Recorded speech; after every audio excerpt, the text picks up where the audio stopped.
देखो मैडम, ऐसा है, अगर उनके पास सीएम का चेहरा नहीं है तो मैं खाली हूँ, मुझे घर ले चलो। और फेंकने में है ना, फेंकने में मैं हर एक को पीछे छोड़ दूंगा। मेरे से ज़्यादा लंबी नहीं फेंक सकता कोई, और लपेट भी नहीं सकता। नमस्कार, आप देख रहे हैं DS4, मैं हूं आपके साथ तफीसा। 3 राज्यों में सीएम फेस को लेकर आखिरकार बीजेपी में इतनी माथापच्ची क्यों मची हुई है? आखिर इस देरी के मायने क्या हो सकते हैं? क्या बीजेपी में अंदरूनी कोई कलह चल रहा है?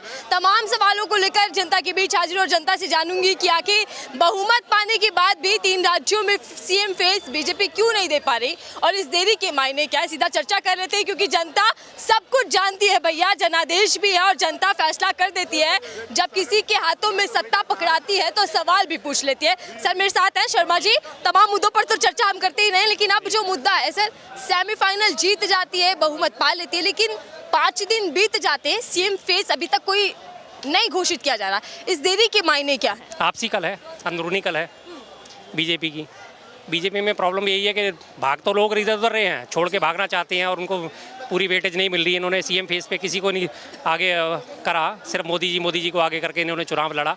अब जो भी हालत है कि वसुंधरा राजे जी के पास जैसे वहाँ पे देखा जा रहा है कि काफ़ी सारे एमएलए हैं, लेकिन आवाज़ उठ रही है कभी बालकनाथ की, कभी कोई, कभी आ रहे हैं कि किरोड़ीमल को बनाओ जी, उन्होंने बहुत वो करा था। इस तरह से वही हालत इनकी। मध्य प्रदेश में शिवराज सिंह चौहान बिल्कुल फेलियर थे, उन्होंने अपने हथियार डाल रखे थे। लास्ट एंड फाइनल उनका एक वीडियो भी आया था कि जी मैं कुछ नहीं चाहा, आपको जहाँ वोट देना आप वहाँ दे सकते हो, क्योंकि मुझे मुख्यमंत्री पद पे नहीं बैठाया जा रहा। लेकिन उसके बावजूद भी जीत गई है। तो आपसी कलह, अंदरूनी कलह इनकी खींचतान चल रही है कि किसको बनाया जाएगा। अब जिसको भी ये तय करेंगे, अब या तो इनमें बगावत होगी या फिर इनको डंडे के जोर पे दबाया जाएगा। यही इनका मुद्दा है मेन, इसलिए रोका जा रहा है बार बार।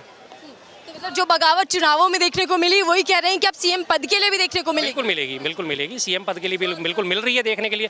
अगर ऐसा ना होता तो पहले से पहले फेस डिक्लेयर होता, और फेस डिक्लेयर होने के बाद उसे बना दिया जाता।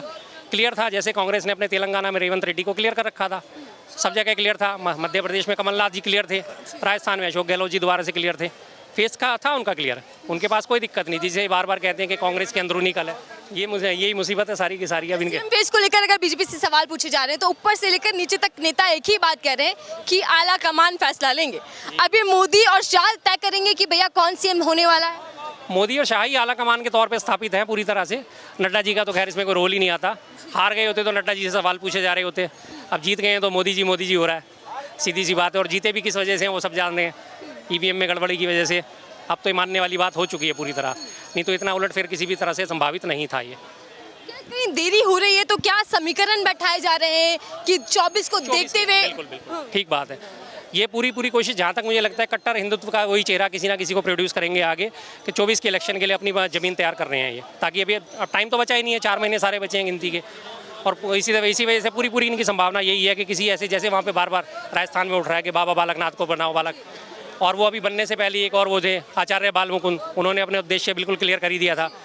संडे को रिजल्ट आते ही और मंडे को वो पहुँच गए दुकानें बंद कराने, नॉनवेज की दुकानें बंद करो, मुसलमानों को उन्होंने गालियाँ देनी शुरू कर दी, माँ बहन की दुनिया भर की।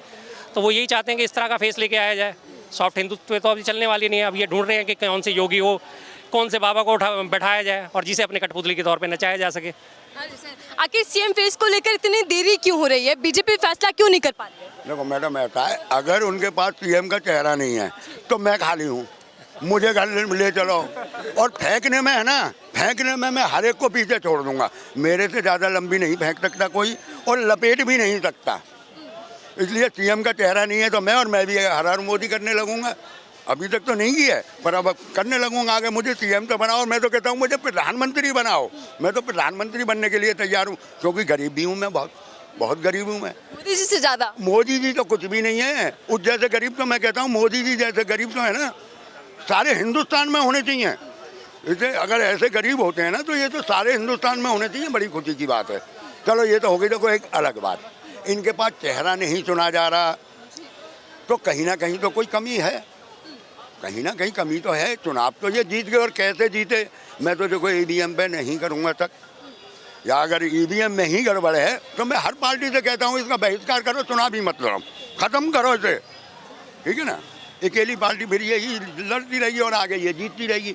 और पब्लिक के पास सिर्फ अब ये ऐसा चेहरा सन 2024 के लिए इलेक्शन आ रहे हैं ना, कोई ऐसा चेहरा देखना चाहते हैं जो सिर्फ हिंदुत्व की बात करे, तरक्की की कोई बात ना करे, जय श्री राम करे। अब एक और आपको जानकारी दे दूं, अगले चुनाव तक 2024 तक मुझे पूरी उम्मीद है कि भक्तों के भगवान चेंज हो जाएंगे।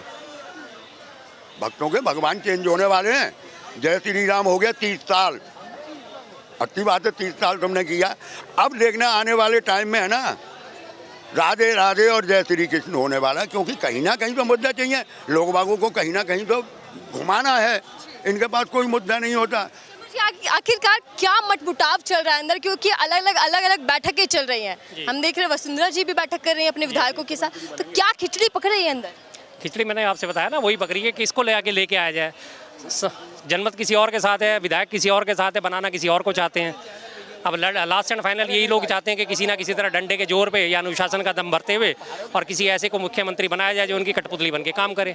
जैसे इन्होंने उत्तराखंड में बनाया था पुष्कर धामी को, 2 बार 3 बार चुनाव हार गए वो, उसके बावजूद चुनाव हारे हुए बंदे को इन्होंने मुख्यमंत्री बनाया, जिनको ये तक नहीं पता कि क्या संविधान की कार्रवाई कैसे चलनी है, क्या काम चलना है, लेकिन उसे उठा के मुख्यमंत्री बना दिया, क्योंकि ताकि वो जबान ना खोल सके। अब जो पुराने लोग हैं, शिवराज सिंह चौहान जैसे हो गए, 15-17 साल से राजनीति में मुख्यमंत्री भी हैं, अब उन्हें पता है देश कैसे चलाना है या अपना प्रदेश कैसे चलाना है, तो इसलिए उन लोगों से इनको अब खतरा महसूस होना शुरू हो गया धीरे धीरे कि अगर उनके हर तरह से किनारे करने के बावजूद भी अगर देखा जाए, मतों के आधार पर देखा जाए, तो शिवराज सिंह चौहान ने काफ़ी बड़ी जीत दर्ज करी है। वो अलग बात है कि ईवीएम में घोटाला हुआ है या कुछ भी हुआ है, वो सब माना जाए तो है पक्का ही बात तो सही है, इतना वोट परसेंटेज नहीं उछाल मार सकता था। लेकिन खबरें ये आ रही हैं कि हो सकता है कि 11 तारीख तक कोई सीएम चेहरा देखने को मिल जाए, लेकिन 5 दिन बीत गए, तो क्या श्योरिटी है, कौन सा यकीन किया जाए कि 2 दिन बाद भी हमें सीएम फेस मिल जाएगा?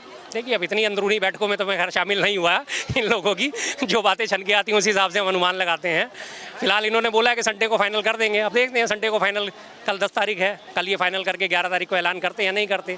खैर ऐलान जो भी हो जाए, प्रदेश का और जो नुकसान होना था वो तो हो चुका, जनता ने जो अपना नुकसान कर लिया, अगर वास्तव में जनता ने वोट दिया है तो। क्या लगता है कि 23 की तर्ज पर 24 के लिए जमीन बिछाई जा रही है, बीजेपी उसी तैयारी में? बिल्कुल, जमीन तो यही बिछाई जा रही है, 24 के लिए ही सारा पिच तैयार हो रही है। ये प्रदेश के चुनाव तो इन्होंने जिस तरह भी जीते, जैसे भी जीते, उसी के आधार पर अभी 24 के चुनाव को लड़ने की कोशिश में है। जनवरी में राम मंदिर को मुद्दा गरमाएंगे, ये 1 महीने तक राम मंदिर को चलाएंगे, शिलान्यास है 22 जनवरी का, 1 महीने कंटिन्यू इनका यही चलेगा, पूरा पहले से तय प्रोग्राम है। उसके बाद ये ज्ञानवापी मस्जिद का मुद्दा उठा रहे हैं, और अभी जो पीछे बांके बिहारी कॉरिडोर का हमारे प्रधानमंत्री जी ने दौरा करा था, उसके बाद ये श्री कृष्ण जन्मस्थान का मुद्दा उठाएंगे। तो अगले 3 महीने तो इनके बुक हैं। हम देख रहे हैं कि ग्लोबल लीडर में सबसे लोकप्रिय पीएम मोदी होते जा रहे हैं, 76% से, उसको लेकर। हाँ, बिल्कुल मैं बताता हूँ। वो जो सर्वे होता है, एक मॉर्निंग कंसल्ट नामक की जो है संस्था है अमेरिका की, वो जो है 800 करोड़ लोगों में से, भारत की वो पूरे विश्व की जनसंख्या 800 करोड़ पार कर चुकी है, उसमें से वो करीब 40,000 लोगों को जो कहा जाता है कि वो फ़ोन करती है, 40,000, 42,000, 47,000 के लगभग का उनका डाटा आता है कि इन लोगों को हमने कॉल करके बातचीत करी। अब उस 40-42,000 में से हमारे पास आज तक तो कभी फ़ोन आया नहीं। इस पूरी जनता यहाँ खड़ी है, हज़ारों की जनता, इनमें किसी के पास फ़ोन नहीं आया। वो किनको फ़ोन करते हैं, कैसे फ़ोन करते हैं, या करते भी हैं या नहीं करते, उस बारे में कोई नहीं जानता। उसके बाद लास्ट एंड फाइनल ये दिखा दिया जाता है कि 2700 लोगों ने, 2800 लोगों ने मोदी जी को अपना नेता माना है, और उसी हिसाब से वो 70% उनकी जो है लोकप्रियता दिखा देते हैं। उसको तो ये फटाफट फ्रंट पेज पे ले आते हैं कि जी मोदी जी ग्लोबल लीडर में 79%, 80% भारतीयों ने माना। आज की अखबार में थी ये कि 80% भारतीयों ने मोदी जी को अपना नेता माना। भाई, अगर 80% भारतीय अगर नेता मानते तो 80% जनसंख्या होगी भारत की करीब 100 करोड़। इन्हें 2019 के चुनावों में वोट मिले मात्र 23 करोड़ 70 लाख, और अभी के जो इलेक्शन हुए टोटल 12 करोड़ के लगभग की वोटिंग हुई है 5 राज्यों में मिला के। उस 5 राज्यों में इनको मिले 4 करोड़ 81 लाख वोट। तो कहाँ से फिर 80% जनता उन्हें 4 करोड़ 90 लाख वोट, कांग्रेस को हारने के बावजूद 4 करोड़ 90 लाख वोट मिले, 9 लाख वोट फालतू मिले, और ये कहते हैं कि 80% जनता मोदी जी को चाहती भारत की। झोल है ना ज़बरदस्त। 4000 लोगों का, वो पता नहीं कौन 4000 लोग हैं जिनको वो फ़ोन करके पूछ लेते हैं मॉर्निंग कंसल्ट, उस डाटा को तो ये फटाफट मल्टीप्लेक्स पे चला देते हैं। लेकिन जब उसी तरह के और दूसरे सर्वे आते हैं कि जी भुखमरी में भारत का सूचकांक 55 में से 110 में पहुँच गया, ना, ये नहीं हो सकता। हैप्पी इंडेक्स में 156 पे पहुंच गया, ना, ये नहीं हो सकता, ये तो गलत आंकड़े हैं। जब उस पर प्रेस फ्रीडम इंडेक्स में 150 क्रॉस कर जाता है, ना, ये तो हो नहीं सकता, ये तो हमारे लिए साजिश है। जब वो बीबीसी इनके कसीदे पढ़ता हुआ डॉक्यूमेंट्री बनाता है तो बीबीसी बिल्कुल विश्वसनीय है। मतलब इनकी अगर किसी ने गलती दिखा दी तो वो तो इनके लिए नेग्लेक्टेबल है। जो इनकी एक्सेप्टेंस दिखा रहा है कि हाँ, जो इनकी तारीफें कर रहा है वो इनके लिए बढ़िया आदमी है। तो ये 4000 लोग, 40,000 लोग 800 करोड़ लोगों का भविष्य तय करेंगे। जो 40,000 लोग उनकी मानी जाती है कि हर बार वो 40,000, 42,000 लोगों का आंकड़ा आता है कि इतने लोगों को हमने फ़ोन करा था, 800 करोड़ में से 40,000 लोग, उसमें से भी हमारे भारत के पता नहीं कितने हैं कितने नहीं, कोई डाटा उनके पास कभी क्लियर नहीं होता, बस वो एक छाप दिया जाता है जी 79% लोगों ने मोदी जी को जाना। अरे तुम वहाँ तो जाके देखो, अरब की कंट्रीज़ में जाके देखो, साउथ अफ्रीका की कंट्रीज़ में जाके, मोदी जी को कोई जानता भी नहीं है कौन है मोदी जी, कहाँ है मोदी जी। तो इस तरह से और मेरे मन में सवाल आ रहा है, जिस तरीके से देरी हमें देखने को मिल रही है सीएम फेस को लेकर, अगर विपक्षी कोई पार्टी होती, इतनी देरी लग रही होती तो ट्रोल होनी शुरू हो जाती, लेकिन अभी तक मीडिया कोई सवाल नहीं। सारे यहाँ पे जितने भी न्यूज़ चैनल हैं सारे नागिन डांस कर रहे होते, सारे अभी गाना गा रहे हो तो मेरा परदेसी क्यों ना आया, मेरा परदेसी क्यों ना आया, अभी अभी उन्हें सारे सब में शोर मचना शुरू हो जाता। अरे देखो देखो इनकी आंतरिक कला है, इनकी देखो देखो, इनसे सीएम फेस का चेहरा नहीं तय होता, कुछ नहीं होता। उसको अब ये नहीं, अब जब ये चुन के लाएंगे तो वो इनके लिए मास्टर स्ट्रोक हो जाएगा कि हाँ जी ये मास्टर स्ट्रोक है, इन्होंने इन 3 को चेहरों को तय करा है। लेकिन अभी तक नहीं है, अभी वो इंतजार कर रहे हैं कि उसको मास्टर स्ट्रोक कैसे बताया जाए, अभी कोई मास्टर स्ट्रोक नहीं है वो।